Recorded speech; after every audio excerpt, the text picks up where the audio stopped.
साथियों, हमारी सरकार किसानों के कल्याण के लिए, खासकर छोटे किसानों के कल्याण के लिए देश के कृषि जगत के हित में, देश के हित में, गांव गरीब के उज्जवल भविष्य के लिए पूरी सत्यनिष्ठा से, किसानों के प्रति पूर्ण समर्पण भाव से, नेक नियत से ये कानून लेकर आई थी।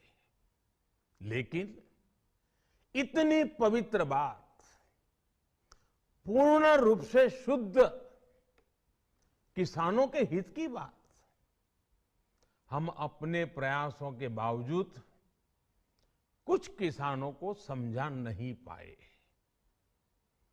भले ही किसानों का एक वर्ग ही विरोध कर रहा था, लेकिन फिर भी ये हमारे लिए महत्वपूर्ण था। कृषि अर्थशास्त्रियों ने, वैज्ञानिकों ने, प्रगतिशील किसानों ने भी उन्हें कृषि कानूनों के महत्व को समझाने का भरपूर प्रयास भी किया। हम पूरी विनम्रता से, खुले मन से उन्हें समझाते रहे। अनेक माध्यमों से व्यक्तिगत और सामूहिक बातचीत भी लगातार होती रही। हमने किसानों की बातों को, उनके तर्क को समझने में भी कोई कोर कसर बाकी नहीं छोड़ी। कानून के जिन प्रावधानों पर उन्हें ऐतराज था, सरकार उन्हें बदलने के लिए भी तैयार हो गई। 2 साल तक हमने इन कानूनों को सस्पेंड करने का भी प्रस्ताव दिया।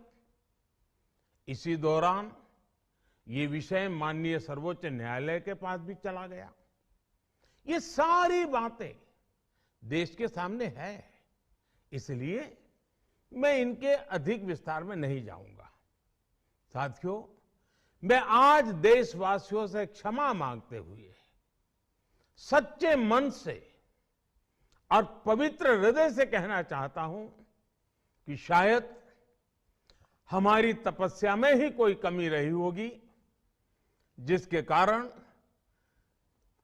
दिए के प्रकाश जैसा सत्य कुछ किसान भाइयों को हम समझा नहीं पाए।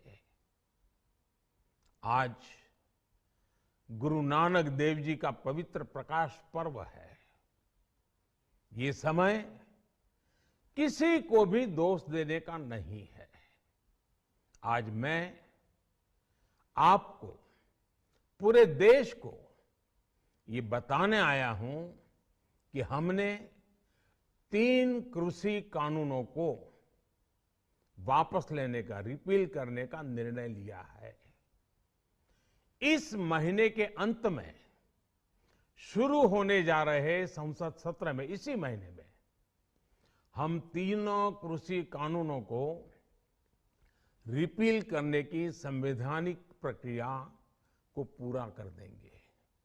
साथियों, मैं आज अपने सभी आंदोलनरत किसान साथियों से आग्रह कर रहा हूं, आज गुरु पर्व का पवित्र दिन है।